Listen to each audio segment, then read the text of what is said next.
In the quiet of Innerleithen Cemetery lie 24 Commonwealth War Graves. Each stone marks a life cut short, men who left this valley for war but never came home. Today we tell the story of 3 of them, 3 names etched in stone, each with a different path to this place. One died far from the front line, one returned wounded from the trenches, one was killed guiding others safely home. Here are their stories. James Russell was born in 1910, the son of George and Mary Russell. Before the war, he worked at March Street Mills in Peebles, a steady job for a steady man. In 1935, James joined the Royal Air Force. By 1941, he was married to Jean, and by 1942, he had earned the 3 stripes of a sergeant. But his death did not come in the skies over Europe. On the 6th of May 1942, James was killed in a motor accident. He was just 32 years old. 3 days later, his funeral was held in Innerleithen. His grave bears a simple, heartfelt inscription, "In loving memory of Jimmy, sadly missed."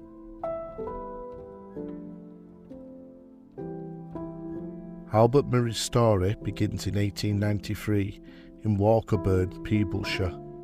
He was the son of William and Sarah Murray.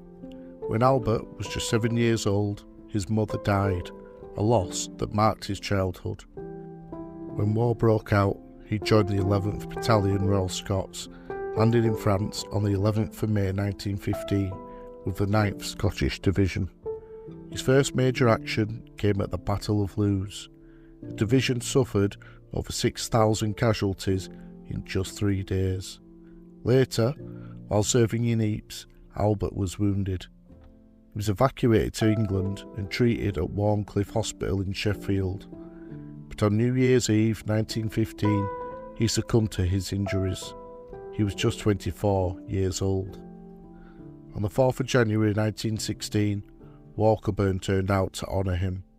His coffin, draped with a Union Jack, was carried to Innerleithen Cemetery with full military honours, pipe band playing, a firing party saluting. He was laid to rest in the family grave, reunited at last with his mother he had lost over 15 years before. John Brown Tait was born in 1920 in Walkerburn, the son of Robert and Grace Tait. Like Albert, he lost his mother young. Grace died the same year he was born. During the Second World War, John joined the Royal Air Force as ground crew. At RAF Upwood in Cambridgeshire, one of his duties was a flare path, a line of lights that guided bombers during takeoff and landings in darkness. On the 10th of April 1941, Bristol Blenheim V5519 was on a night circuit training exercise. As it banked, the aircraft struck a lightning pole and crashed directly onto the flare path, bursting into flames. The crew managed to escape, but the airmen on the ground were caught in the inferno.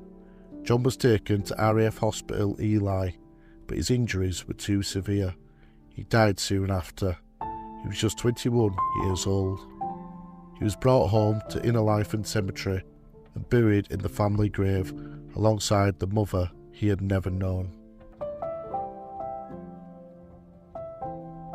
In the rows of white headstones at Innerleithen Cemetery, these 3 men rest just yards apart. James Russell, the sergeant who never made it back to the skies; Albert Murray, the soldier who returned from the front line only to die of his wounds; and John Tate, a young airman killed while guiding others to safety.